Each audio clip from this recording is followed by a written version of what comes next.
게 아닙니다.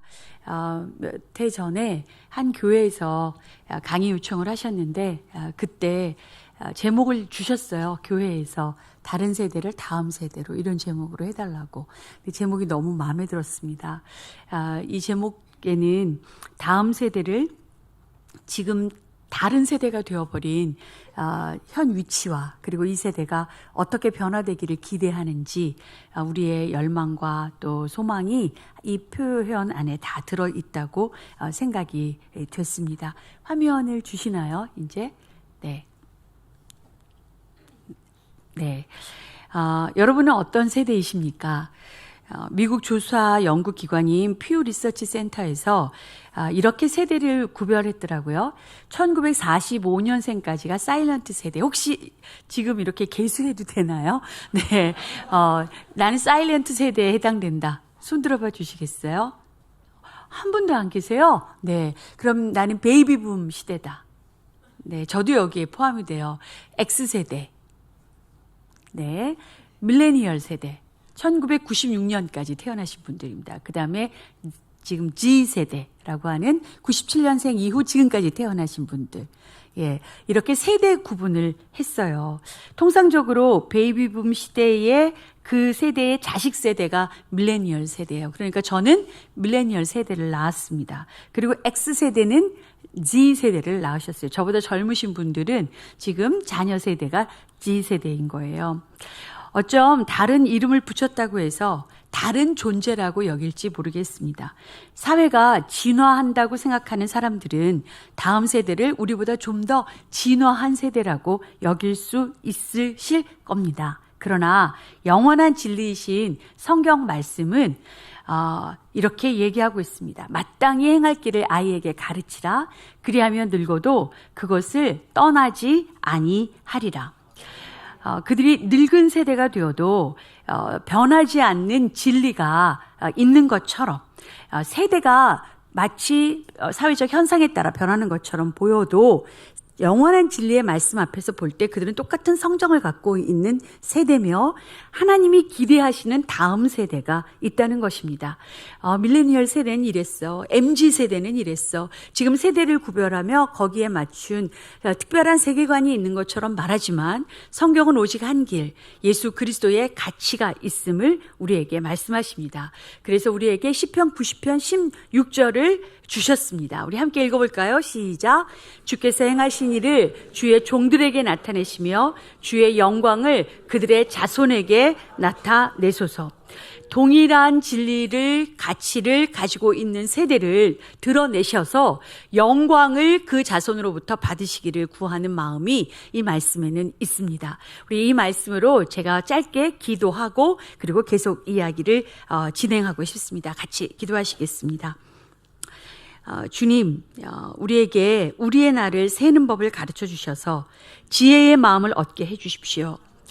제가 우리 엄마 아빠의 다음 세대라고 불리우던 때가 엊그제만 같습니다.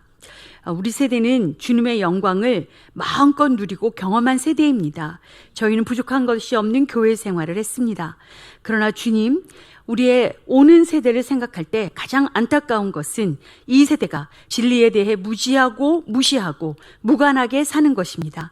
주님, 오늘 이 시간이 우리와 너무 다른 것만 같은 우리의 다음 세대를 진리의 세대로 일으키는 시간이 되게 해주시고 그들의 부모 세대가 된 우리의 역할을 깨달을 수 있도록 주님 우리를 지혜 가운데 인도하여 주시옵소서.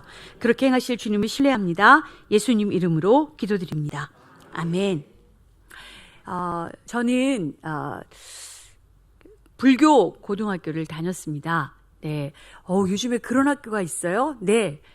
저는 조계사를 운영하고 있는 동국대학교 부속 학교를 나왔습니다.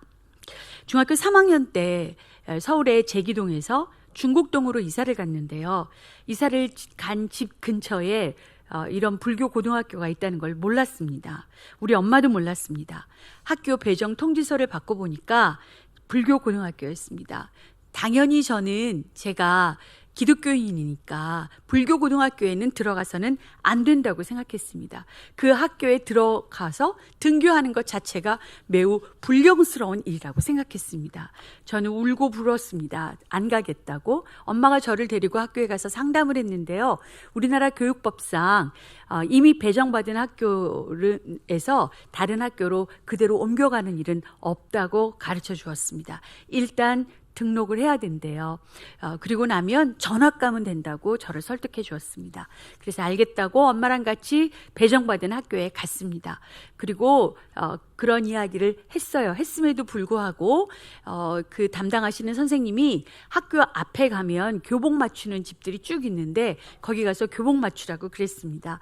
엄마한테 얘기했어요. 난 곧 전학 갈 건데 교복 필요 없지 않느냐고. 엄마가 한번 구경이라도 해보자고, 이 학교는 어떤 교복을 입는지. 그래서 학교 앞에 교복집에 갔습니다.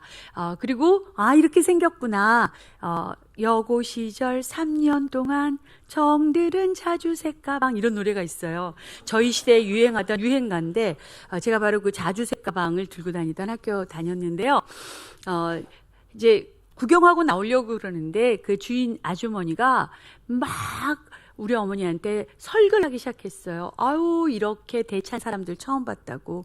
입학식 할 때 수백 명이 함께 모여 입학식을 할 텐데. 그렇잖아요. 베이비 부머 세대예요. 저 초등학교 5학년 때 한 반에 80명이었어요. 그런데 어떻게 전교생이 모여서 입학식 할 건데 너 혼자 사복 입고 할 거냐고. 이렇게 대찬 모녀는 처음 봤다고 막 그렇게 얘기했어요. 그래서 우리 엄마 마음이 흔들렸어요. 그래서 교복을 맞췄습니다. 교복을 맞춘 다음부터 엄마는 저를 설득하기 시작했습니다. 이런 불교 고등학교에 빛과 소금이 필요하다고 말했습니다. 저는 엄마가 정말로 시대적 사명 때문에 저를 거기에 보냈는지 아니면 거금을 들여 또다시 교복을 맞춰야 한다는 재정적 부담 때문에 그러셨는지 아직도 파악 못했습니다. 엄마는 돌아가셨습니다. 그렇게 저는 3년 동안 전학을 못 가고 불교 고등학교를 다녔습니다. 아마도 저를 포함해서 여기 계시는 대부분의 성도님들은 일반 고등학교가 종교적으로 안전하다는 생각을 갖고 있는 것 같습니다. 왜냐하면 일반 학교에는 법당 없잖아요. 학교에 가면 향냄새 먼저 나는 학교 다녀보셨나요? 승복을 입은 비군이랑 같이 공부 안 하잖아요. 아침 조회 때마다 거룩한 부처님께 귀의합니다. 삼귀의 이런 거 안 하잖아요. 사홍서원 이런 거 안 하잖아요. 또 아주 많이 넘어갔네요. 네, 반야심경 이런 거 독송대회 하세요? 반자재반 바람일다, 이런 거 안 하시죠? 반야 바람일다시 고겨놓은 이런 거 안 하잖아요. 저희는 1년에 한 번씩 반야심경 독송대회 해요. 그리고 참불가 대회 하고요. 그리고 4월 초파일 전날은 조계사까지, 여의도에서 조계사까지 한복 입고 연등 들고 연등 행렬해요. 그런 거 안 하니까 일반 학교는 매우 종교적으로 안전하다고 생각하죠. 반장이 차렷 경례 하면 성불하십시오 이렇게 인사하거든요. 그리고 반장을 하려면 합장해야 돼요. 합장을 안 하면 된 반장도 내려놔야 돼요. 제가 그랬어요. 그래서 일반 학교는 이런 불교 고등학교와 달리 중립적이라고, 종교적으로 중립적이라고 생각합니다. 그러나 그것은 진실이 아닙니다. 우리가 속고 있는 겁니다. 그게 뭐죠? 그때도 속았고 지금도 속고 있어요. 모든 학교는 종교적이에요. 그러나 여러분과 저는요, 우리가 매우 가치 중립적인 학교를 다녔다고 생각합니다. 여러분은 불교고등학교 안 다녔으니까. 제가 다닌 불교고등학교나 또는 카톨릭 학교 또는 기독교 학교, 이런 미션 스쿨만 종교적이라고 생각합니다. 아닙니다. 모든 학교는 종교적입니다. 이렇게 우리가 잘못 생각하고 있는 것의 가장 큰 해악은 무엇이냐면요. 나는 복음을 받아들이기에 매우 합당한 가치체계를 갖고 지금까지 살아왔다고 여기는 거예요. 내가 만약에 마드라사와 같은 학교를 다녔다면, 이슬람을 집중적으로 가르치는 그런 학교를 다녔다면, 근데 여러분이 이런 이제 기독교 생활을 하게 되었다면, 여러분이 소위 개종했다면, 여러분은 매우 긴장할 거고 성경 말씀을 대할 때 전혀 다른 인식을 가지고 대할 겁니다. 나는 몰라. 나는 배워야 해. 나는 이 기독교의 가르침에 매우 생경스러운 그런 존재야. 이렇게 생각할 거예요. 그러나 우리 모두는 그런 생각을 대부분 안 해요.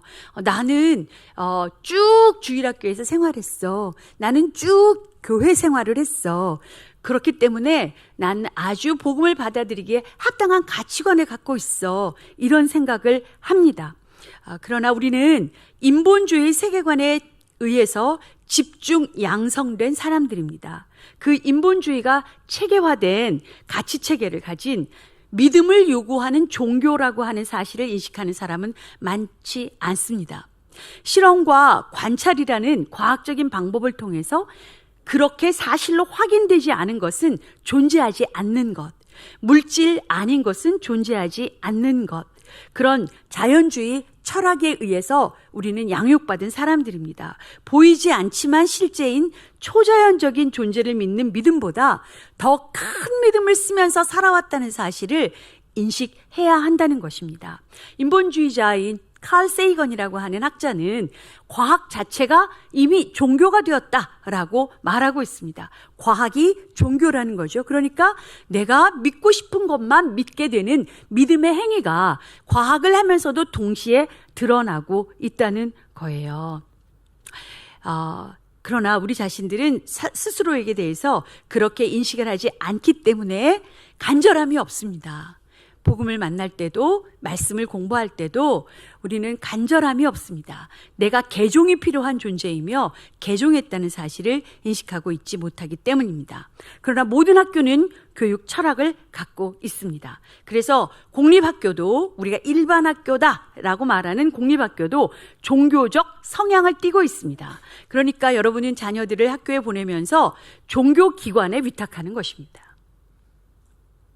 이 말씀이 여러분에게 어떻게 들릴지 모르겠습니다만, 네, 사실입니다. 다만 그것은 인본주의라고 불리우고 있기 때문에 종교라고 인식을 할 수 없도록 만드는 것 뿐입니다. 그래서 인본주의 세계관을 집대성하고 이를 다음 세대에 전파하기 위해서 세워진 어떤 학교도 중립적일 수 없고 그 학교에 다니는 우리의 자녀들은 안전할 수 없습니다. 우리가 복음에 대하여 이렇게 부딪히고 복음 앞에 그 복음을 온전히 수용하기가 어려운 이유가 거기에 있습니다. 인본주의가 하나의 종교라는 사실을 아는 일은 매우 시급하고도 중요한 일입니다. 인본주의는 인간이면 충분하며 인간은 끊임없이 진화하고 마침내 이 땅에서 유토피아를 이룰 수 있다고 하는 절대적인 믿음 위에 세워진 세계관이기 때문입니다. 그리고 우리는 자아 실현을 목표로 삼는 그 종교 양성소에서 자라왔습니다. 우리가 열방의 복음화를 위해 애를 쓰고 하나님 나라의 부흥을 위하여 애를 쓰고 기도하는 동안 우리의 자녀들은 인본주의의 종교로 개종당하고 있는 것입니다. 왜 아이들은 대학을 가면서 교회를 떠나게 될까요? 게이비지 인, 게이비지 아웃이죠. 그렇게 양육받았기 때문입니다. 우리나라 선교계의 통계입니다. 현재 한국인 선교사는 약 3만 명 정도를 추산하는데요. 그중에 가장 많은 선교사를 파송하는 교단은 장로교 합동측입니다. GMS. 예. 그러나 2030년이 되면 이 중에 90%가 은퇴를 한다고 합니다. 통합 측은 약 75%가 은퇴를 하고요. 물론 젊은 피가 계속해서 공급되어지면 문제가 없습니다. 그러나 2020년 KWMA 자료에 의하면 29세 이하의 20대 선교사는 전체 선교사의 0.95%로 212명에 불과합니다. 그러니까 지금 90%가 은퇴하고 75%가 은퇴하는데 새로 들어오는 선교사의 숫자는 1%가 안 된다는 겁니다. 그러니까 우리는 곧 선교사 절벽 시대를 곧 만나게 될 것입니다. 얼마 안 있어서. 우리는 전 세계에서 선교사를 2번째로 파송했어요. 그렇게 우리 자랑하잖아요. 물론 타 문화권에 대해서만인데요. 왜 이런 일이 벌어졌을까요? 그것은 우리의 다음 세대가 우리와 다른 세대가 되었기 때문입니다. 미혹의 영이 할 수만 있다면 택함을 받은 백성들도 넘어뜨리려고 하는 이때에 우리의 다음 세대가 취해야 할 하나님의 전신갑주는 무엇입니까? 우리는 우리의 다음 세대를 어떻게 양육해야 합니까? 오늘 여러분과 함께 생각해 보고 싶은 주제입니다. 세속적 인본주의자인 리차드 로티, 그는 아이비리그, 우리 모두 다 자녀를 보내고 싶어하는 스탠포드 대학에서의 교수였습니다. 그는 자신의 교육관을 이렇게 설명합니다.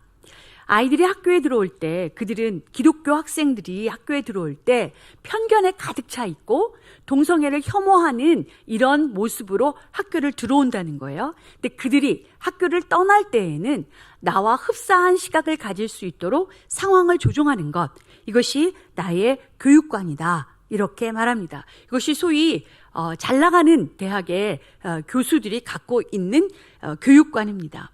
그리고 이 로티의 바램은 다만 미국 대학만이 아니라 전 세계에 있는 교육 현장에서 성취되고 있습니다. 최근 교육계의 핫 이슈는 교육 과정 개정에 관한 법이었습니다. 교과서 개정을 막기 위한 안간힘을 쓰고 있는데요. 그런데 지금 여러분 아시잖아요. 차별금지법을 차별금지법이 제정되는 것을 막기 위해서 정말 투사처럼 싸우고 있는 많은 그리스도인이 있다는 걸요. 하루에도 2-3통씩 이거 반대해 주세요, 여기 들어가서 항의해 주세요, 댓글 남겨주세요, 그런 문자를 받지 않으십니까? 저는 그런데요. 그런데 한편에서는 그런 싸움이 실제인데요. 교과서에는 버젓이 저렇게 성평등, 성소수자, 젠더 교육 등이 버젓이 들어와서 남녀 해체, 가정 해체, 성윤리 해체가 실제가 되어져 가는 일들이 교과서로 이루어지고 있다는 것입니다. 미국 그레이스 커뮤니티 처치의 존 메가더 목사님은 우리는 무릎을 꿇지 않을 겁니다 라는 이런 메시지를 통해서 미국 대법원이 낙태를 합법화함으로써 수백만의 태아를 합법적으로 죽이는 일을 허락했잖아요. 이것을 테러라고 그렇게 명명했습니다. 그리고 이제 교회는 미국에서 박해를 받는 것이 실제가 될 거다라고 이야기하며 이렇게 얘기했습니다. 구체적으로 그들의 목적, 그러니까 미국의 주류 사회의 목적은 하나님이 계획하신 모든 것을 다 파괴하려는 것이다. 이건 다만 도덕적이야, 윤리적이야 이런 존재의 문제가 아니라 낙태를 하는 것은 비윤리적이야, 이런 게 목적이 아니라는 거예요. 더 궁극적 목적이 있는데 하나님이 계획하신 모든 것을 다 말살시키려고 한다는 거예요. 그래서 모든 결혼을 완전히 없애버리는 것이 목적인데 그것은 우리로 하여금 어떤 사적인 것도 소유하지 못하게 하려는 것이다 라고 말해요. 이제 아이들은 그의 부모님께 속한 것이 아니라 교육 체제에 속하고 국가에 속하고 마을에는 속해 있지만 부모님께는 속하지 않게 만들려는 것이라는 거죠. 의도적이고 계획적으로 아이들을 부모님과 떼어놓아 새로운 세대를 만들려고 하는, 다른 세대를 만들려고 하는 일이 국가 차원에서 지금 일어나고 있다는 것입니다. 그러나 우리 교회는 결코 무릎을 꿇지 않겠습니다 라고 존 메가더 목사님은 말씀하셨습니다. 우리가 깨어있다면 지금 우리가 어떤 전쟁을 치르고 있는지 우리는 이 전쟁이 보일 거예요. 그런데 처음부터 공립학교가 이 제도 자체가 나쁜 것이었을까요? 다시 말해서 교육 현장이 처음부터 인본주의 교육을 하기 위해서 만들어진 종교 전파소였을까요? 그렇지 않습니다. 사실 모든 사람을 위한 공교육의 개념은 루터에게서부터 시작되었습니다. 종교개혁자인 루터는 개인의 신앙의 각성과 그리고 이 일을 교육을 통하여 이루어 보겠다는 목적으로 학교 교육을 제안했습니다. 먼저 그는 무엇을 가르칠 것인지를 고민했는데요. 그는 교과서를 성경으로 채택했습니다. 그리고 대중이 읽을 수 있도록 라틴어에서 독일어로 성경이 번역돼 있었잖아요. 이 성경이 모든 교육의 텍스트였습니다. 그리고 이 텍스트를 누가 어떻게 가르칠 것인가를 고민했어요. 그래서 교사들을 그는 선발했습니다. 만인 제사장설에 의해서 다만 성직자들이 아니라 평신도들이 이 성경을 가르칠 수 있도록 했어요. 그래서 교사용 교재로 나온 것이 우리가 알고 있는 요리문답입니다. 요리문답은 다음 세대를 가르치기 위해서 교사 양성을 위한 훈련 교재였습니다. 그리고 마침내 공립학교를 설립했습니다. 공립학교에서 가르칠 교육안은 바로 성경이었고 반복 교육을 통해서 성경을 가르치도록 한 것이 공립학교의 시작이었습니다. 또한 그는 모든 이 교육의 핵심 책임이 부모님에게 있다는 것을 명시했습니다. 자녀를 주신 것은 자녀들의 의식주만을 책임지는 것이 아니라 그의 영혼을 책임지게 하기 위해서 가정의 목자로 부르셨다는 것을 강조했습니다. 그래서 저희 학교도, 저는 헤브론 원영학교라고 하는 학교에서 지금 섬기고 있는데요. 저희 학교도 학부모님을 책임교사라고 부릅니다. 진짜 교사는 부모님이다. 그리고 책임교사들이 모여서 교육백서라고 하는 책을 썼습니다. 교육이 과연 무엇인가? 성경적으로, 역사적으로, 전략적으로 교육을 무엇이며 어떤 역할을 하자는 것인가? 이것을 저희 학교 학부모님들이 쓰셨습니다. 책임 교사들이. 제가 이 책을 목사님께 몇 권 드리고 가겠습니다. 학부모님들께서 함께 읽어보시면 좋겠습니다. 부모님은 다음 세대를 다른 세대로 길러서는 안 된다고 하는, 이것이 하나님 앞에 명령에 불순종하는 것임을 성경은 분명하게 말하고 있습니다. 이것은 역사 속에서 우리나라에서 실제가 됐던 일인데요. 우리나라 장로공의회 통계 보고표에 의하면 1905년 장로교회 전국 교회의 숫자가 417개일 때 학교의 숫자가 139개였습니다. 이 숫자는 해마다 늘어서 1908년에는요, 교회 숫자가 897개가 되었는데요. 이건 지금 장로교회만 얘기하는 거예요. 당시에 소학교 숫자가 542개, 학생 수는 13,147명이었어요. 중학교의 숫자는 17개, 남자 중학교, 여자 중학교 따로따로 있었어요. 남자 중학교 11개, 여자 중학교 6개. 학생 숫자는요, 894명이었어요. 그리고 대학교도 있었어요. 1908년에 여러분 아시는 배제학당과 숭실학당 두 개의 대학교가 있었습니다. 지금 우리나라에 갖고 있는 기독교 대안학교 숫자하고 현재 우리 숫자가 비교도 안 되는 숫자예요. 얼마나 많은, 1905년, 1908년이라면 뭐예요, 여러분? 아주 복음을 받았던 초기 아니겠습니까? 1885년, 그때 복음이 들어왔다고 하면 이제 기껏해야 20년 좀 더 어간 그 정도 됐는데, 우리의 믿음의 선배들은 우리의 다음 세대를 정말로 진리의 세대로 키워야겠다고 하는 분명한 철학을 가지고 있었습니다. 교육 철학을. 그래서 그것을 비율로 따져보면 교회 3개당 1개의 학교가 1905년에 있었고요. 1908년에는 교회 2개당 1개의 학교가 있었습니다. 오늘날과 비교해보면 말도 안 되는, 정말 어떻게 저렇게 선구적일 수 있을까?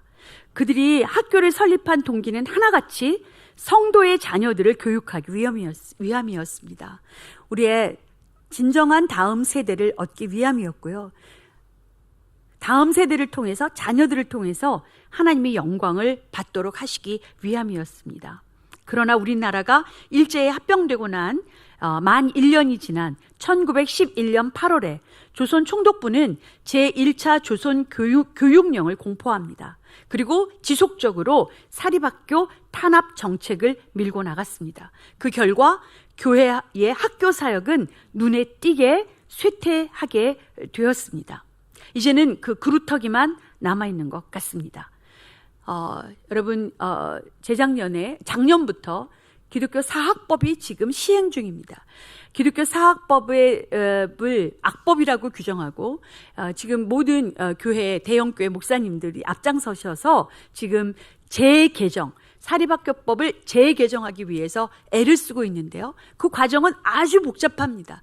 헌법재판소까지 갔다 와야 돼요. 그래서 저 법이 악법이라는 것이 판명이 돼야 되고 그 다음 국회를 통해서 다시 재개정을 해야 되는 것입니다. 이미 시행령까지 발표된 거예요. 저 시행령의 내용이 무엇입니까?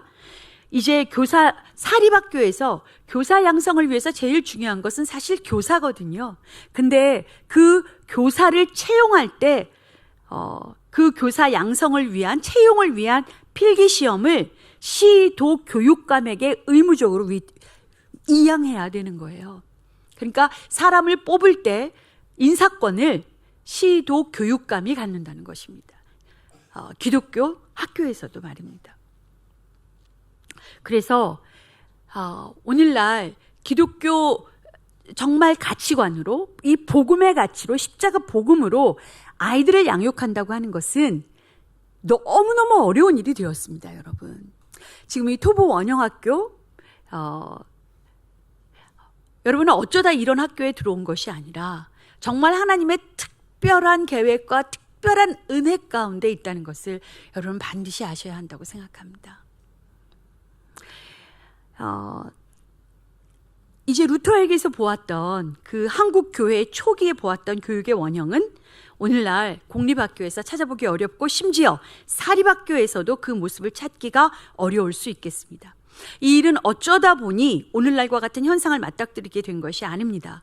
학교 현장에서 하나님을 몰아내고 인본주의 교육 이념이 자리를 잡게 된 것은 매우 전략적이고 계획적으로 진행되었습니다. 하나님의 은혜로 그리스도인의 헌신과 섬김으로 만들어진 현장이 의도적이고 계획적으로 그런 전략에 의해서 빼앗기고 황폐화된 그런 일이 발생되었다는 것입니다. 그래서 우리의 다음 세대는 다른 세대가 되고 말았습니다. 막스주의자들에게 있어서 교육이란 플로레타리아 철학을 가르치는 것입니다. 플로레타리아 혁명을 일으켜서 공산주의 유토피아를 건설하는 플로레타리아 철학을 가르치는 것이 바로 교육 철학입니다.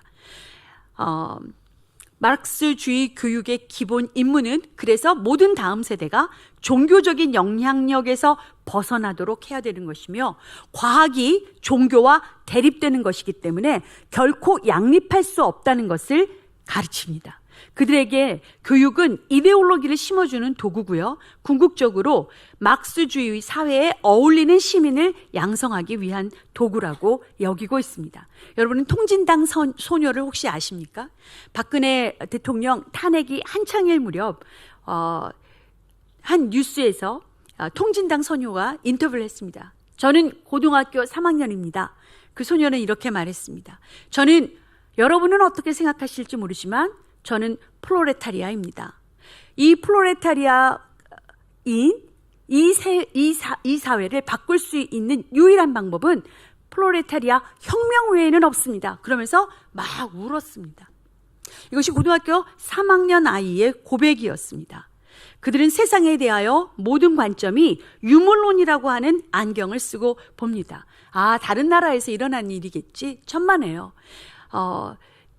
전교조의 많은 교사들에 의해서 그리고 또 그와 동일한 막시즘의 생각을 갖고 있는 학생들이 그런 교사들에 의한 학교가 우리나라에도 꽤 많이 있습니다. 그리고 저렇게 공부를 하고 있습니다. 우리 다음 세대들이 양육되어지는 현장입니다. 뉴에이지는 어떤 생각을 가르칠까요? 뉴에이지는 모든 통제로부터 자유로운 교육을 실현하는 것이 목적입니다. 모든 억압은 악입니다. 왜냐하면 우리 모두가 신이기 때문에 신에게 누가 억압을 한단 말입니까? 그래서 모든 억압하는 그리고 규율과 규례로부터 자유로워지는 것이 그들의 목표입니다. 학생인권 조례는 이런 가치에 아주 딱 들어맞는 가치입니다. 뉴에이지 교육가들은 아이들로 하여금 그들 자신과 그들의 의식을 향해서 계속해서 신이 되게 하는 현상을 그런 방향으로 나아가게 합니다. 존 덤피라고 하는 인본주의자는 이렇게 말합니다. 나는 뉴에이지라고 하는 새로운 믿음을 전파하는 사명을 가진 교사가 교실에 있는 한 우리는 이미 승리했다고 믿는다. 그리고 뉴에이지자들은 되도록 너희가 직업을 가질 때 교사가 되거라. 이런 많은 가르침을 받고 있습니다. 그래서 교육 현장에 뉴에이지 교사들이 많이 있고요. 저처럼 불교 학교를 나온 저희는 학교 다닐 때부터 명상을 배웠습니다. 그리고 시비간지를 잡는 것을 배웠고 손금 보는 것을 배웠습니다. 불교 학교에선 가르칩니다. 근데 저는 저와 같은 불교 고등학교를 다니는 아이들만 그런 거 배우는 줄 알았는데요. 요즘에는 마음 공부라고 하는 이유로 그거 하면 공부 잘한다고, 그거 하면 뇌가 개발된다고 많은 부모님들이 서둘러서 저런 캠프에 아이들을 보내고 학교 아예 교과로 마음 공부, 명상 등이 들어와 있습니다. 인본주의자들은 일찌감치 교실을 세속적 인본주의 아이디어 보급소라고 여겼습니다. 에딘버러 선교 100주년, 그러니까 100년 전 1910년에 영국의 에딘버러에서 전 세계의 선교사들과 그리고 교회 지도자들이 어떻게 하면 마지막 남은 과업을 이룰 수 있을까라고 모여서 선교 전략을 세웠던 적이 있습니다. 그로부터 100년이 지난 2010년 전 세계적으로 4번의 선교 대회가 열렸습니다. 100년 동안 주님이 우리에게 무슨 일을 행하셨는가. 그런데 놀랍게도 유럽과 같은 나라들이 다시 미전도 대륙으로 전락했다는 사실을 발견했습니다. 그리고 그때 선교 전문가들은 한결같이 이렇게 고백했습니다. 기독교의 가장 큰 적은 극단적인 힌두교나 극단적인 이슬람이 아니다. 기독교의 가장 큰 적은 세속주의고 그리고 인본주의다. 이렇게 말했어요. 우리가 세속주의와 인본주의에 적절하게 응대하지 못했기 때문에 우리는 다음 세대를 잃어버린 거라고 말했습니다. 이 중에 교육학을 공부하신 분들이 계시다면 아마도 존 듀이를 모두 다 아실 것입니다. 그는 공립학교의 아버지라고 불리우는데요. 전 세계적으로 교육학에서 원조처럼 공부를 하는 사람입니다. 존 듀이는 이렇게 말했습니다. 나는 인간 세계에서 가장 필수적인 가치를 민주주의라고 여긴다. 그 민주주의는 도덕적이고 영적인 영역에서도 민주주의가 이루어져야 되는데 그 민주주의를 이루기 위해서는 초자연주의를 표방하는 기독교의 근본적인 분열을 포기하지 않고는 그들과 하나 될 수 없다. 기독교인들이 나도 민주주의 좋아해요. 나도 인본주의가 생각하고 있는 가치를 나도 긍정적으로 생각해요 라고 말하고 있지만 나는 너희들과 함께 할 수 없다. 왜냐하면 기독교는 영적 귀족주의이기 때문이다. 너희들은 민주주의 아니다. 이렇게 말하는 거예요. 도대체 무슨 말이에요? 그들이 이 존 듀이의 가치관은요, 그대로 오늘날 서구권에서 실제가 되고 있고 우리나라에서도 지금 실제가 되고 있는데요. 여기는 미국의 여러 칼스테이트라고 하는 것은 그러니까 하나의 대학이 아니라 비슷한 성격을 갖고 있는 대학이 미국 전역에 흩어져 있는데요. 그 중에 한 대학에서 CCC를 퇴출했습니다. 그 이유는 뭐냐면 동아리의 리더를 선출할 때 그 리더의 조건에 기독교인이라고 명시된 사실이 민주주의에 어긋난다는 거예요. 그러니까 CCC 동아리의 대표를 뽑을 때에도 모든 넌 크리스찬도 CCC의 대표가 되도록 해야 한다는 거예요. 이게 민주주의라는 거예요. CCC는 그걸 받아들일 수가 없었죠. 그러자 그렇다면 너희는 오늘부터 우리 대학의 공식 동아리가 될 수 없어요. 그래서 퇴출을 당했어요. IBF가 CCC가 이런 식으로 지금 대학에서 합법적인 동아리 활동을 할 수가 없습니다.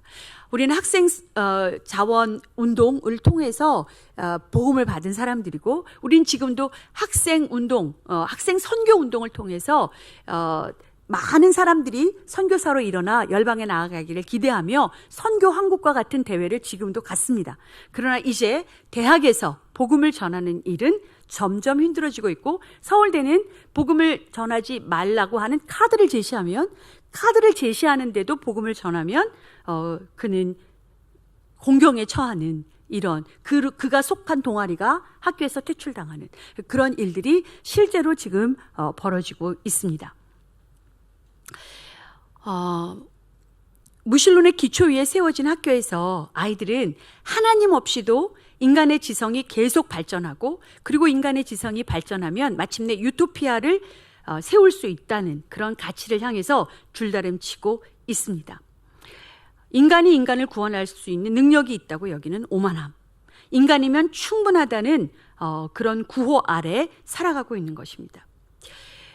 그 영향력 아래 교육체계를 세운 우리나라의 교육 이념 역시 민주주의 의식을 갖춘 인간을 만들어내는 것이 우리나라의 교육 이념입니다. 이들은 대부분 이런 생각을 갖고 삽니다. 많이 보았던 캐치프레이즈일 것입니다. 사람 중심 경제, 사람 중심 혁신 스마트 공장, 사람 중심. 네. 관악구에 가면 그렇게 캐치프레이즈가 되어 있어요. 사람이 중심, 우리 관악구는 사람이 중심입니다. 뿐만 아니라 어떤 정당의 캐치프레이즈이기도 합니다. 저런 이야기, 저런 가치관들이 우리의 내면에 실제가 될 때 우리는 어떤 생각을 갖고 살게 될까요? 물론 우리는 일반 학교에서 하나님이 죽었다든가 하나님이 살아계시지 않는다든가 이런 말을 배우지 않습니다. 하나님이 살아계시다는 말을 배우지도 않지만 하나님이 죽었다라는 말도 배우지 않습니다. 그렇다고 해서 중립적일 수 있을까요? 그들은 하나님이 없어도 정치, 경제, 사회, 역사, 예술, 문화 모든 것이 다 잘 돌아간다, 이걸 배우는 거예요. 인간이면 충분하다는 걸 배우는 거예요. Good without God. 하나님 없이도 다 수많은 사람들이 하나님 없이 잘 살고 있어. 그러니까 행복하다고 배우는, 하나님 없이 나는 성공할 수 있어. 하나님 없이 나는 행복할 수 있어. 하나님 없이 난 잘 나갈 수 있어. 그것이 우리가 일반 학교에서 배워온 가치라는 거예요. 근데 거기에 복음을 만났다고 하는 것이, 거기에다가 나는 그렇게도 전래 잘 나갈 수 있었는데 하나님을 만나니까 난 더 잘 나가겠네. 나는 하나님을 만나니까 나는 더 성공하겠네. 하나님도 좋고 거기에 알파도 좋고 양다리를 걸치고 서서 세상도 좋고 하나님도 좋은 이런 가치가 마치 가능한 것과 같은 생각을 하고 삽니다.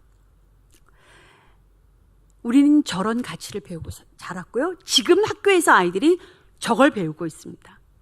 존 듀이는 자신의 교육 철학을 이렇게 얘기합니다. 종교적 미신, 그리고 세상과 동떨어진 기독교라고 하는 도덕성, 그 사슬에 얽매인 아이들을 자유롭게 하겠다. 이것이 나의 교육관이다라고 말합니다. 이런 가치관의 영향이 가장 극명하게 드러난 현장, 그것을 보여주는 수치가 저는 바로 청소년 자살률이라고 생각합니다. 우리나라 청소년은 10명당 1명이 지난 1년 동안 자살을 구체적으로 생각해 보았다고 답했습니다. 청소년 사망 1위, 원인의 1위가 자살입니다. 2002년까지만 해도요, 교통사고가 사망 원인 1위였어요. 그러나 그 이후부터 교통사고로 죽는 청소년의 2배 넘는 숫자가 자살로 죽습니다. 더 이상 더 나은 인간으로서의 성장이 자신이 없을 때, 또는 그 가능성이 없다고 느껴질 때 그는 스스로 목숨을 끊습니다. 유토피아를 약속하고 있는, 더 잘 될 거야, 넌 진화할 거야, 새로운 세상이 올 거야 라고 말하는 그 가치와 나로서는 안 돼, 죽으면 끝이야 라고 하는 이 가치가 불행하게도 우리나라에는 저렇게 자살로, 그것도 12살에서 14살 이 아이들이 지금 죽어가고 있다는 것입니다. 고린도전서 15장 말씀에 만약 우리가 진짜 진지하게 인본주의가 된다면 이렇게 될 수밖에 없다고 말해요. 내일이면 죽을 터이니 먹고 마시자. 죽으면 끝이잖아요. 휙 사라져버리는 것처럼 다 사라져버리잖아요. 죽으면 끝인데 그런데 왜 열심히 삽니까? 이 사회의 진화를 위해서 이렇게 왜 열심히 삽니까? 정말 정직하게 우리가 인본주의자라면 저런 결론에 이를 수밖에 없어요. 내일이면 죽을 터이니 먹고 마시자. 오직 학교에 미션스쿨이나 불교 고등학교나 이런 이름을 붙인 학교는 종교적이지만 일반 학교는 중립적인 위치에 있다고 생각하는 우리의 인식은 이제 새로워져야만 합니다. 여러분의 자녀를 만약에 일반 학교에 보내셔야 한다면 저는 딱 한 가지 이유가 있다고 생각합니다. 그건 선교사로 보내는 겁니다. 선교사로. 우리 아이는 일반 학교에 가서 복음을 영화롭게 하고 복음의 가치를 충분히 드러낼 수 있는 빛과 소금이에요. 그런 아이들은 저는 일반 학교에 선교사로 가야 한다고 생각합니다. 그러나 이 아이가 아직 복음에 대한 가치관이 정립되어 있지 않고 그렇다면 일단 휴학도 저는 권하고 싶습니다. 일반 학교는 무신론의 뿌리를 깊이 내린 인본주의 위에 세워져 있습니다. 이것은 믿음의 문제입니다. 누구도 진화론을 관찰과 실험을 통해 증명해내지 못했습니다. 누구도 창조를 증명해낼 수 없습니다. 그렇게 믿는 것입니다. 그래서 이것은 믿음의 문제입니다. 우리는 아이들이 일반 학교에서 무엇을 배우는가, 그들은 아이들에게 무엇을 가르치는가를 묻기 전에 일반 학교에서는 무엇을 가르치기를 거부하는가, 이것을 물어보고 싶습니다. 나아가 나는 내 자녀에게 무엇을 가르치고 싶은가를 물어야 합니다. 아이들은 학교에서 신앙이 개인적이고 주관적이고 사람마다 구별되는 것이라고 배웁니다. 그래서 진리는 상대적이고요, 개인화된 것이라고 배웁니다. 가장 위대한 가치는 개방성과 관용과 다양성입니다. 그러므로 내가 믿고 있는 이 기독교의 진리만이 옳아라고 주장하는 것은 그들에겐 절대로 관용의 대상이 되지 않습니다. 종교 다원주의, 동성애 합법화, 성전환자들을 위한 관용, 이런 것들은 지금 우리나라에서도 실제가 되고 있습니다.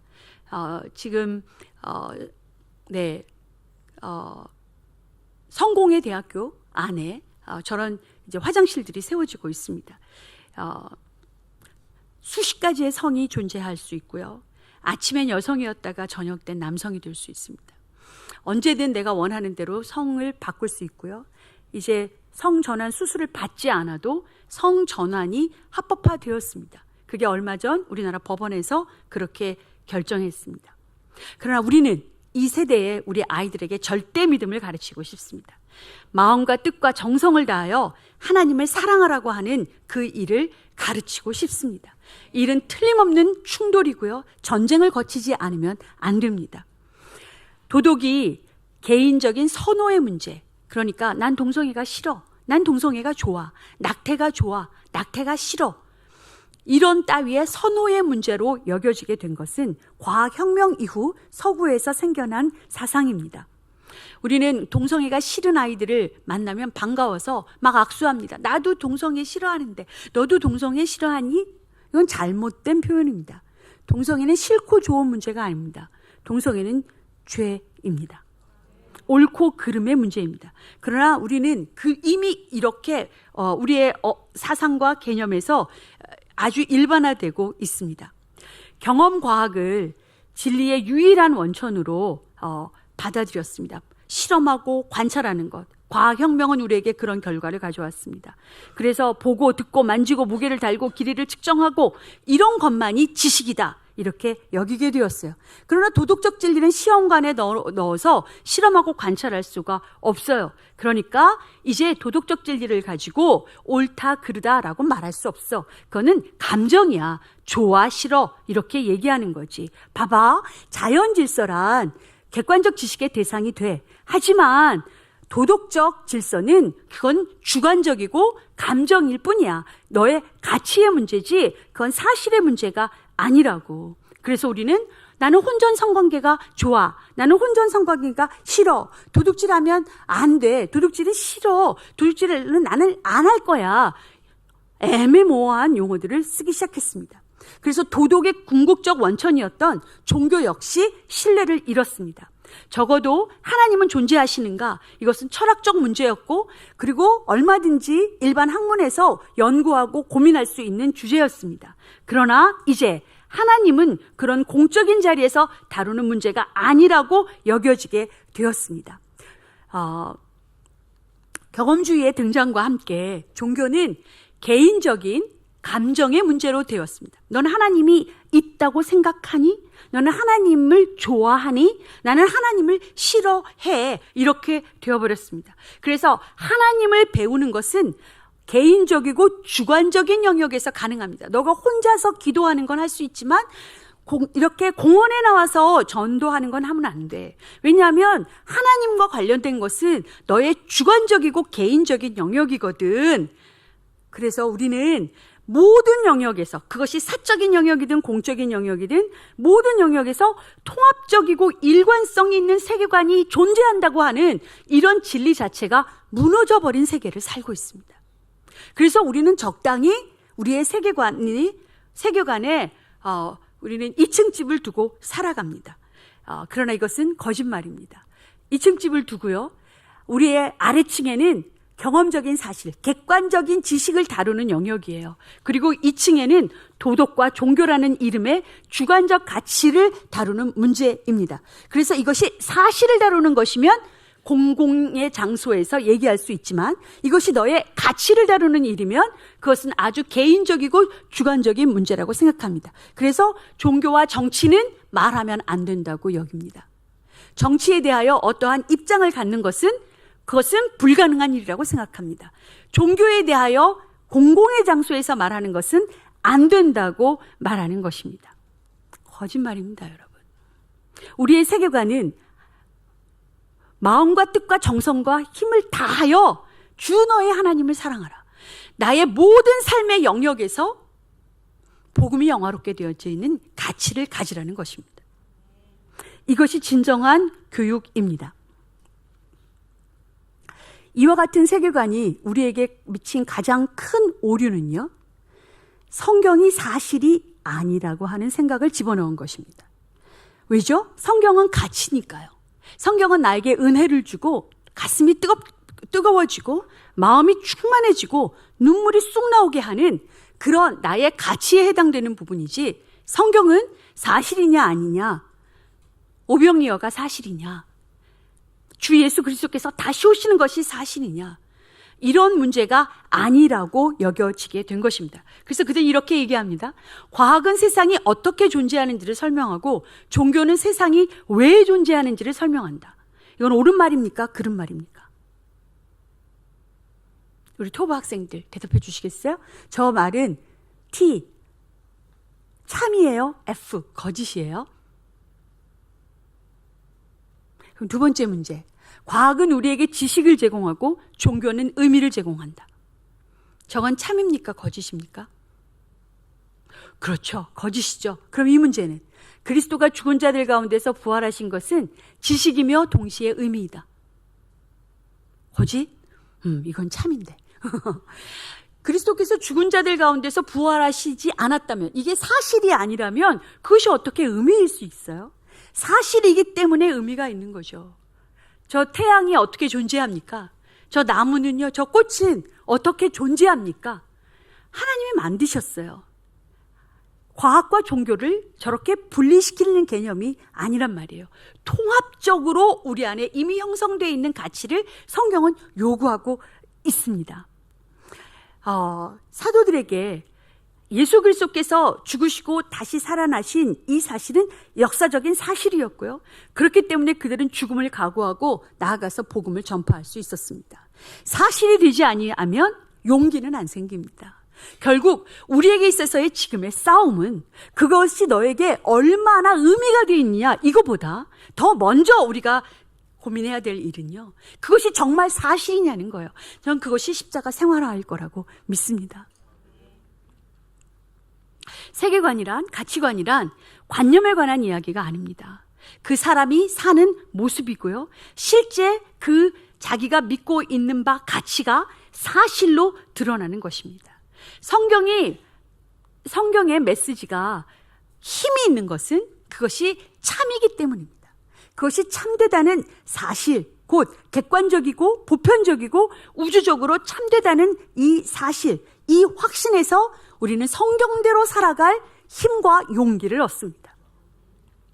그리고 이것이 진짜 지식이라는 것, 이것을 다음 세대에게 가르치는 것, 이것이 다른 세대가 되어버린 우리의 다음 세대를 우리의 믿음과 우리의 소망을 그대로 이어받은 다음 세대, 우리를 잇는 다음 세대를 만드는 유일한 길이라고 생각합니다.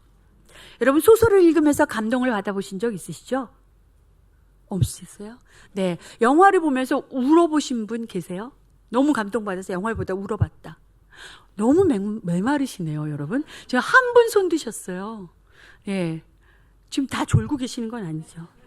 아, 강사가 말이 너무 빨라. 딴 생각하고 계신 건 아니죠. 다시요.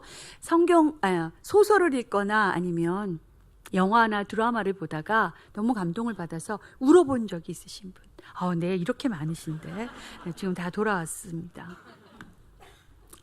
막 울다가, 여러분이 막 울다가 정신을 버뜩 차리면서, 근데 이거 진짜 사실이에요? 이렇게 물어보시는 분 있으세요? 근데 이거 진짜 사실이에요? 막 울다가? 없죠. 근데 이게 뭘 말하느냐면요. 종교 생활을 하면서 사실이 아닌데 감동받으며 살 수 있다는 거예요.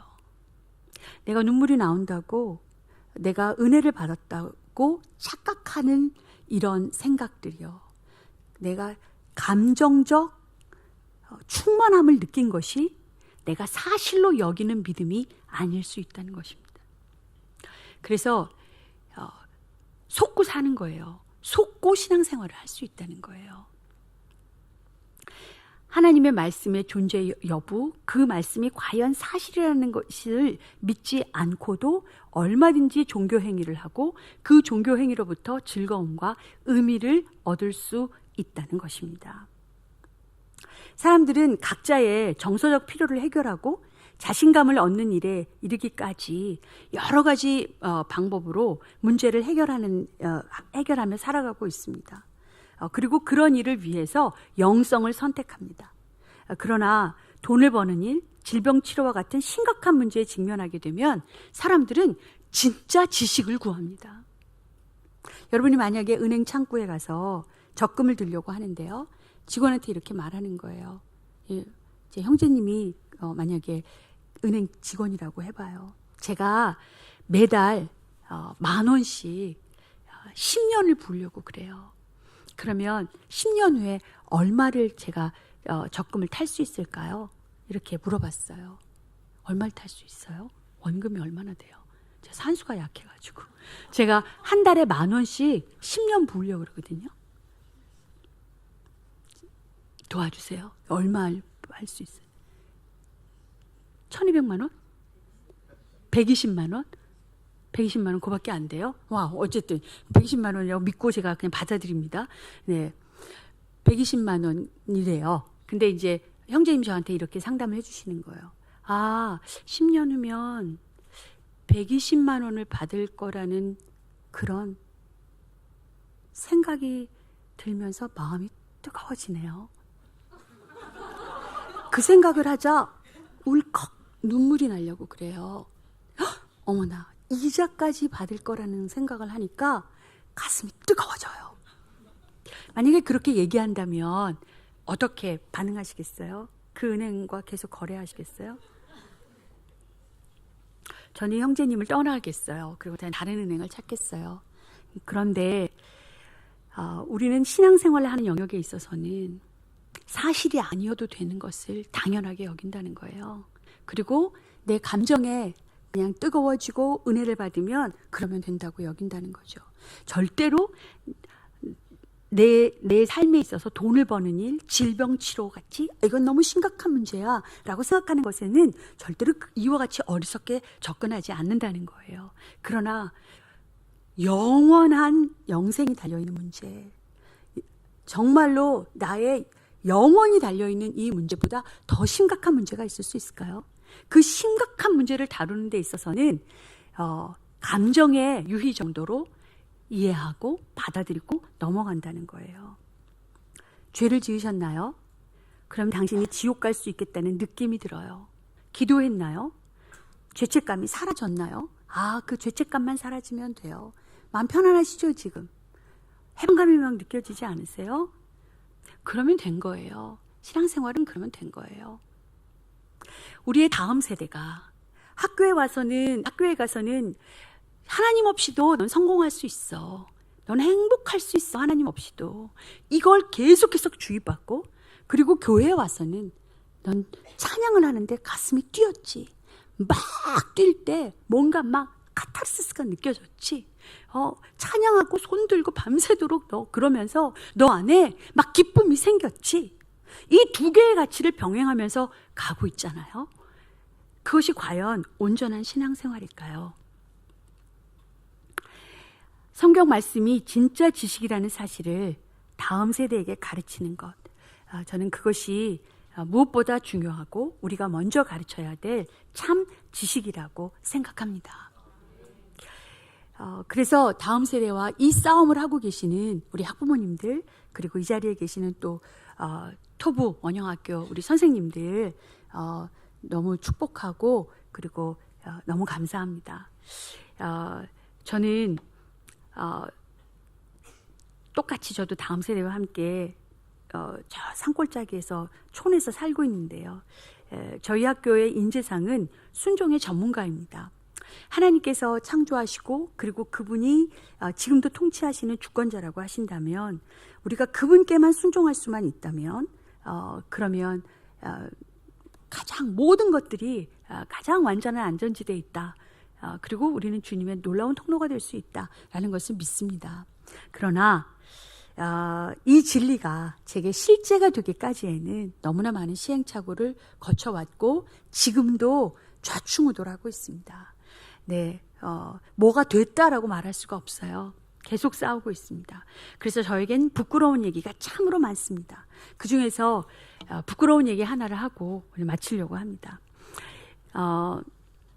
어떻게 하면 복음을 실제가 되게 하는 아이들을 기를 수 있을까? 처음부터 그 가치를 가지고 시작했습니다. 저는 헤브론 원영학교 이런 학교에 선교사를, 저희는 다 100% 선교사가 되겠다는 아이를 선발하거든요. 그런 학교에 들어오는 아이들이라면 거룩한 세마포를 입고요, 머리에는 후광이 비치고 이런 애들이 들어오는 줄 알았어요. 그런데 얼마 되지 않아서 그게 다 꿈이라는 사실을 알게 되었습니다. 오래 걸리지 않았습니다. 처음에는 참 많이 당황이 되었고요. 뭐가 잘못되었길래 이런 일이 생기는 거지?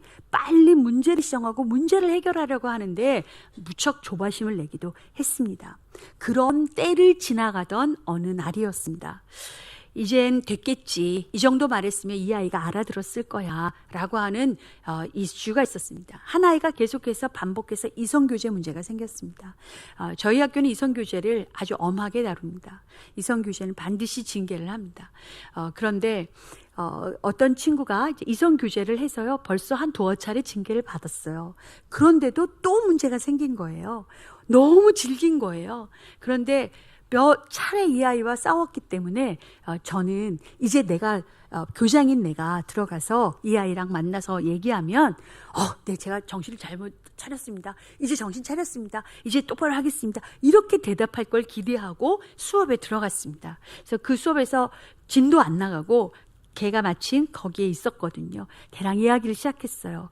너 복음 알고 우리가 어떻게 살아야 하는지 다 알잖아. 그러니까 이제 정신 차리자. 이렇게 얘기했거든요. 근데 이 아이가 안 돼요. 못하겠어요. 이러는 거예요. 근데 거기서 제가 이성을 잃었어요. 그래서 그러니까 이성을 잃었다고 하는 데는 여러 가지 요인이 있는데요. 더 이상 쓸 카드가 없었어요. 징계를 벌써 여러 차례 받았고요. 이제 뭐 쓸 카드가 없는 거예요. 근데 그 이야기, 얘가 이성교제 문제가 또 있습니다라고 와서 일러준 아이가 같은 반 친구였어요. 그래서 제가 이런 생각이 들었어요. 그래, 선생님으로서는 어떻게 역할을 못하겠지만 너희들은 서로 사랑하잖아. 친구가 친구를 위해서 뭔가 해줄 수 있으면 이게 회복될 수 있을지도 몰라. 아마 제가 거기에 좀 기대고 싶었던 것 같아요. 그래서 제가 그날 그 자리에서 이렇게 말했습니다. 얘들아, 이 형제를 데리고 산에 올라가서 정신 차릴 때까지 때려주어라 이랬어요. 이거 실화예요.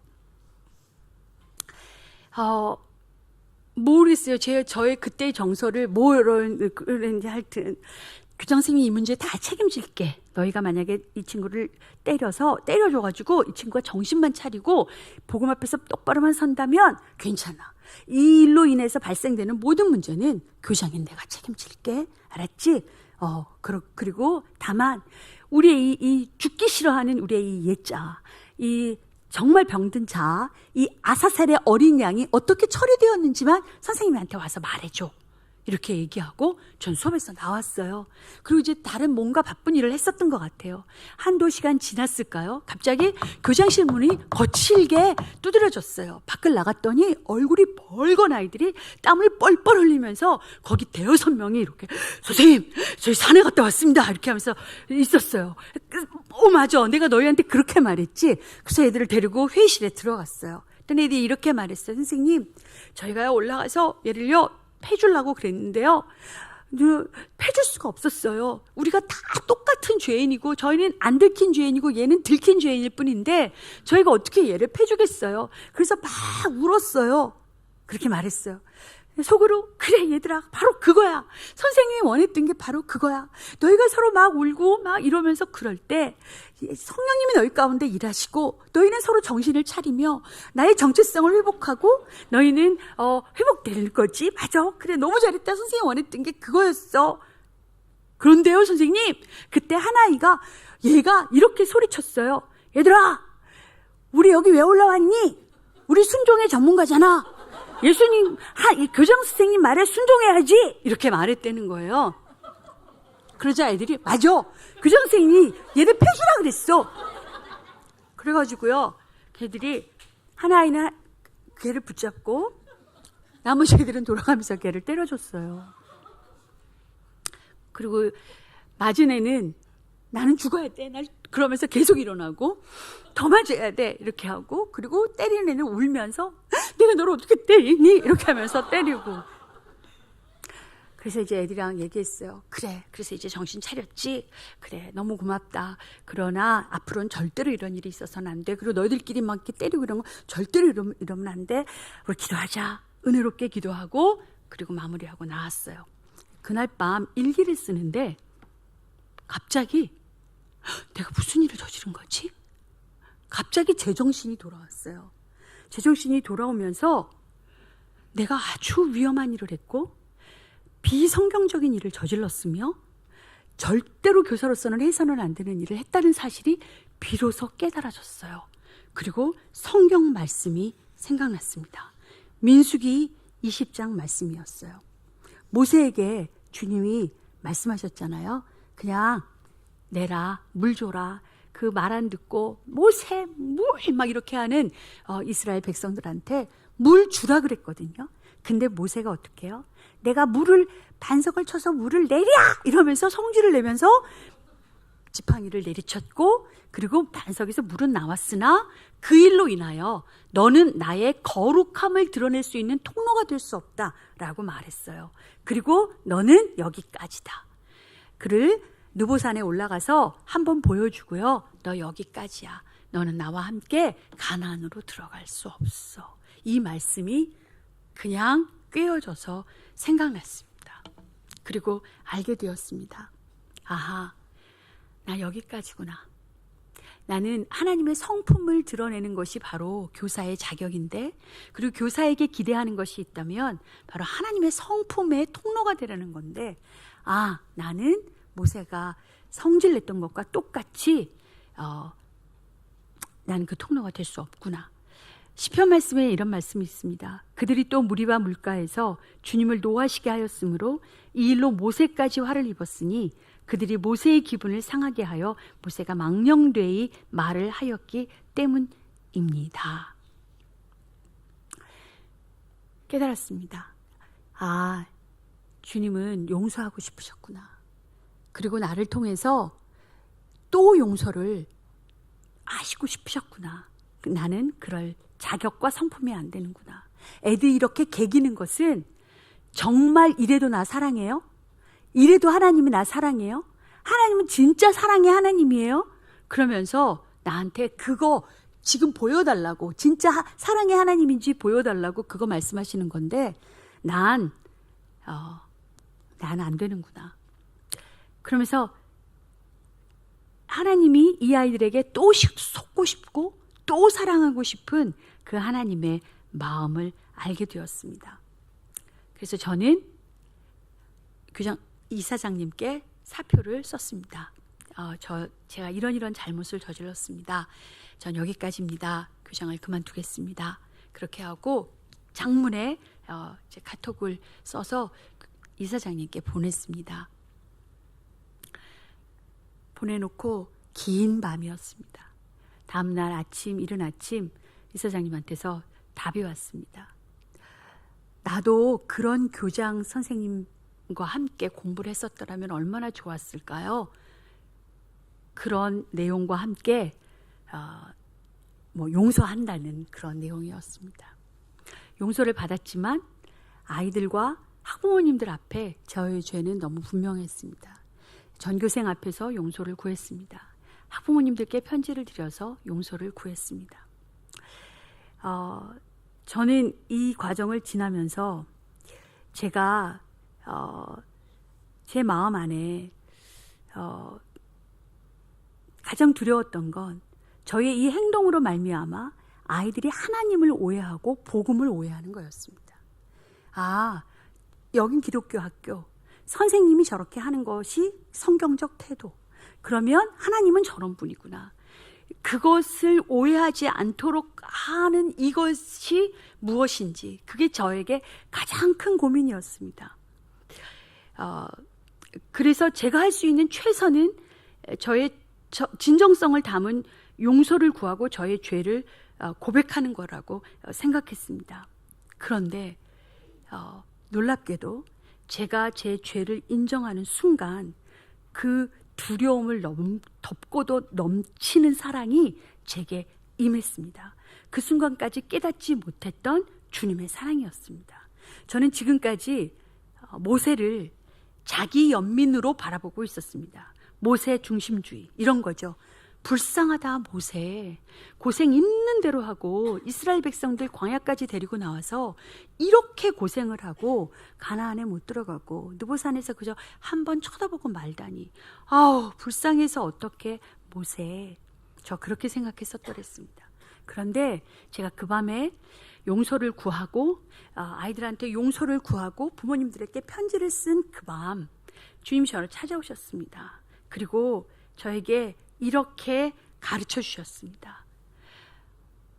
난 이 고집불통에 말 안 듣는 이스라엘 백성과 나는 끝까지 함께 간다.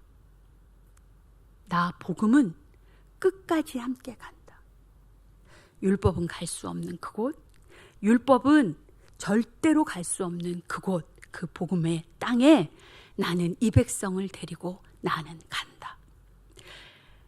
모세는 그 하나님의 사랑을 그 자리에서 보았을 거라고 믿어졌습니다. 그거였구나. 모세를 연민으로 바라보던 그때까지 저는 그 하나님을 만날 수 없었습니다. 그런데 알게 되었습니다. 그 사랑이 제게 부어졌습니다.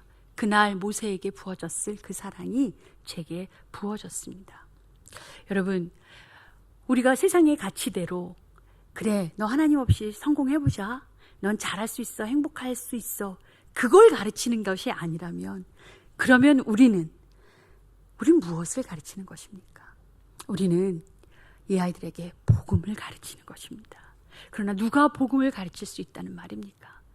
복음은 오직 한 분 스승 대신 예수 그리스도께서 친히 가르쳐 주실 수 있다는 것을 믿습니다. 통로된 우리는 저처럼 좌충우돌합니다. 시행착오를 이루 말할 수 없이 겪습니다. 복음을 가르칠 만한 그런 자격이 되지 않습니다. 다만 저는 오늘도 용서받은 저의 죄를 나눕니다. 제가 얼마나 사랑할 수 없는 존재인지를 드러냅니다. 다만 그때마다 사랑의 전부이신 그리고 복음이신 예수 그리스도 그분이 드러나십니다. 저는 그 일이 바로 이 교회 공동체에서 일어나고 있다는 사실이 너무나 감사합니다. 현재 헤브론 원영학교는 253명의 입학생을 지금까지 받았고요. 93명의 용감한 정예병 수료생이 있습니다. 그리고 약 120명 정도의 재학생들이 함께 또 공부를 하고 있습니다. 저희가 이 다음 세대에게 가르치고 싶어 하는 교육은 더 좋은 교육이 아닙니다. 더 나은, 더 좋은 교육이 아닙니다. 생명입니다. 가르치면 살고 아니면 죽습니다.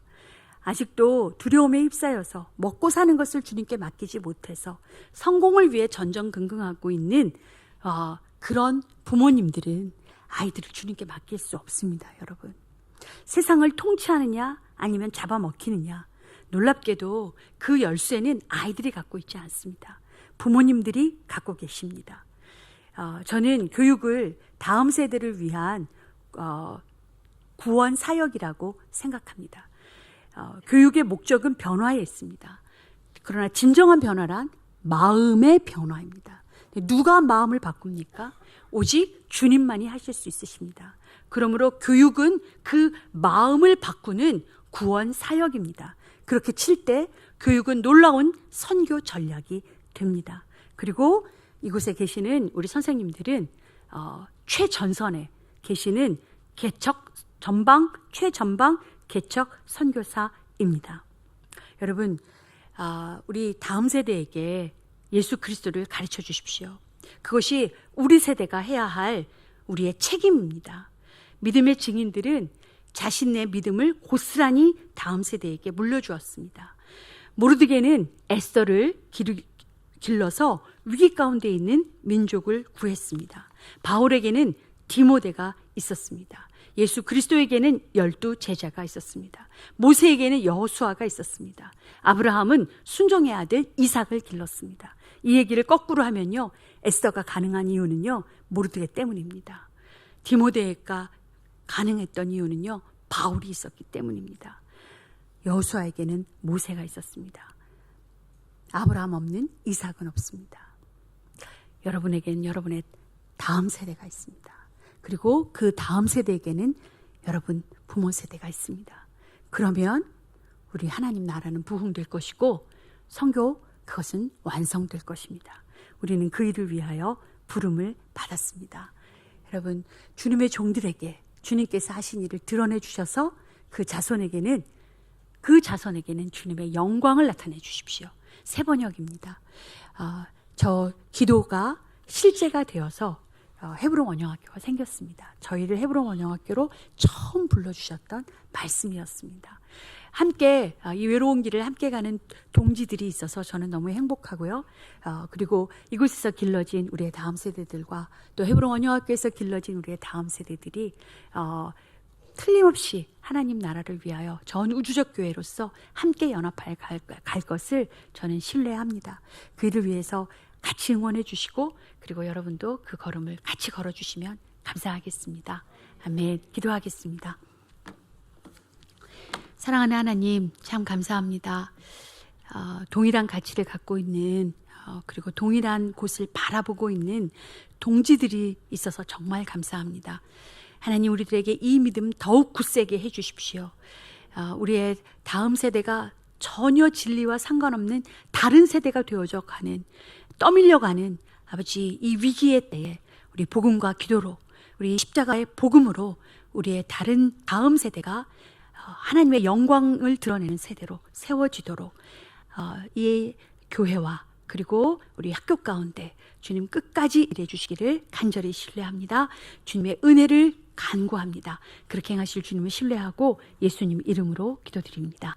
아멘. 재정이 없어요. 자녀가 학업이 충실하지 못해서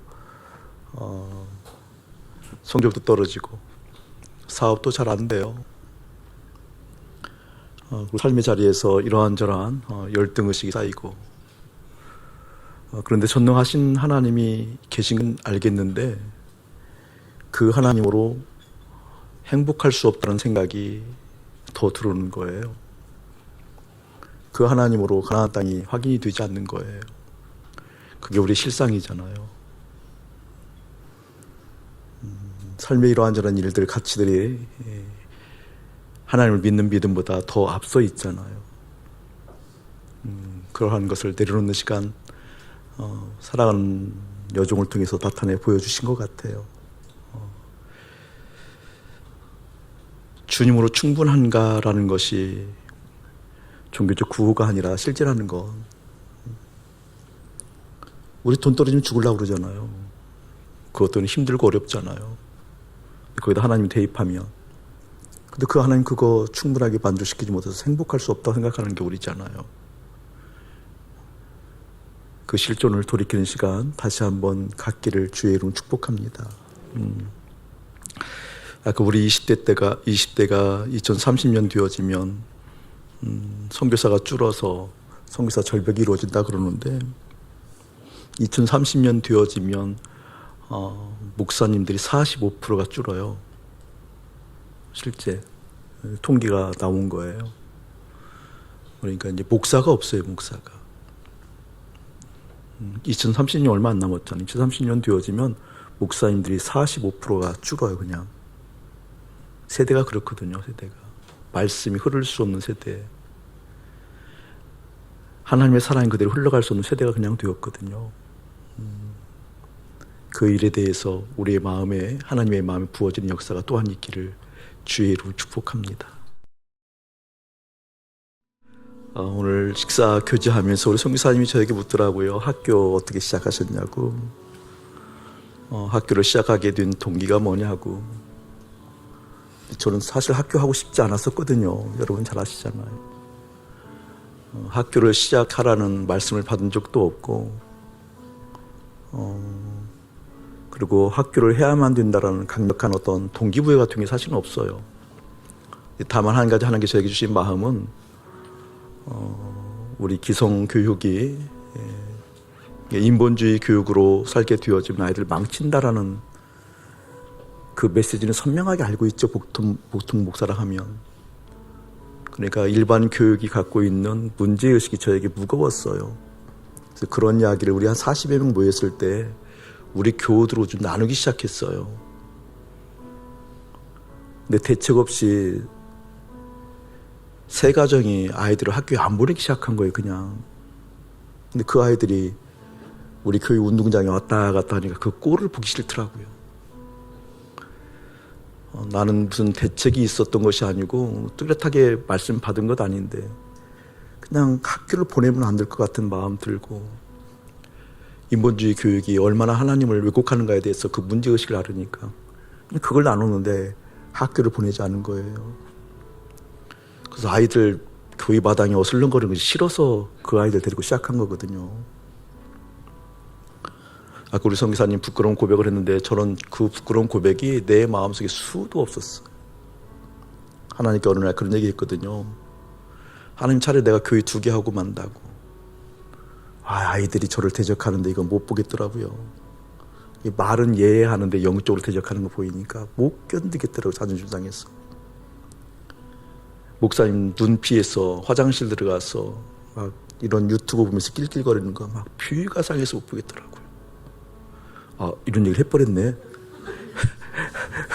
평생 내 속으로만 가지고 있었는데 못 견디겠더라고 아이들. 그러니까 뒤에서 앞에서는 복음 듣는 것 같고 말씀 듣는 것 같은데 뒤로 가면은 똑같이 사는 모습들이 못 견디겠더라고요. 그러니까 저는 정말 100% 동감하거든요. 니네들 좀 데리고 와서 패줘라.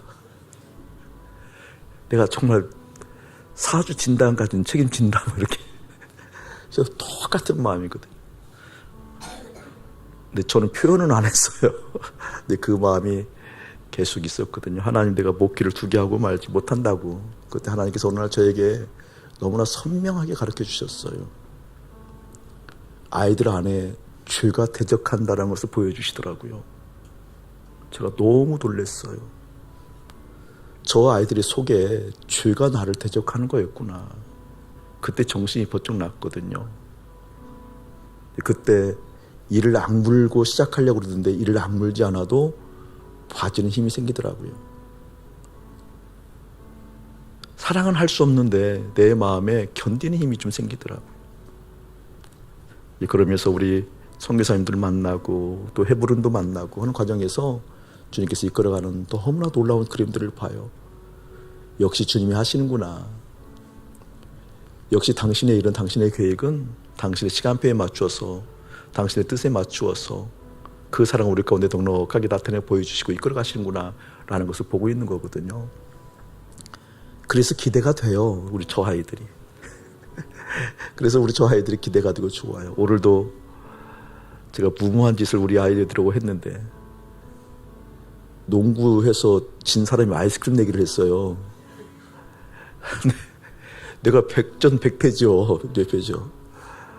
근데 저기서 가장 잘하는 우리 누구 예성이하고 내기를 했는데 왜 우리 내기에서 진 사람이 아이들 전부 아이스크림 내는 거다 해놓고 후회가 되는 거예요. 100% 지는 건데. 함께 우리 주님 마음 보면서 우리 주님 기대하자고요. 아멘. 주님 마음 주님 기대하자고요. 선교사님이 직접적으로 대놓고 얘기하지 않았지만 또 한 언어로 강력하게 우리에게 도전한 게 있어요. 일반 학교 휴학하라고. 저 그게 두려워요. 사이즈가 커질까 봐. 근데 사실 선교사님 그 얘기 한 거거든요. 여러분이 지금 넉넉히 보내는 그 학교가 여러분 아이들 망치고 있다는 얘기를 숨은 뜻 찾기 하는 것도 지금 강력하게 도전한 내용이거든요. 신앙은 실제라는 것, 우리 주님은 실제라는 것. 주님을 기대할 수 있는 눈이 열려서 그 마음도 아울러 보이고 보고 그런다 해서 토부가 다 받아주는 건 아니잖아요. 그 문제의식을 가지고 주님 앞에 기도할 수 있는 또한 여러분 되기를 주님의 이름으로 축복합니다.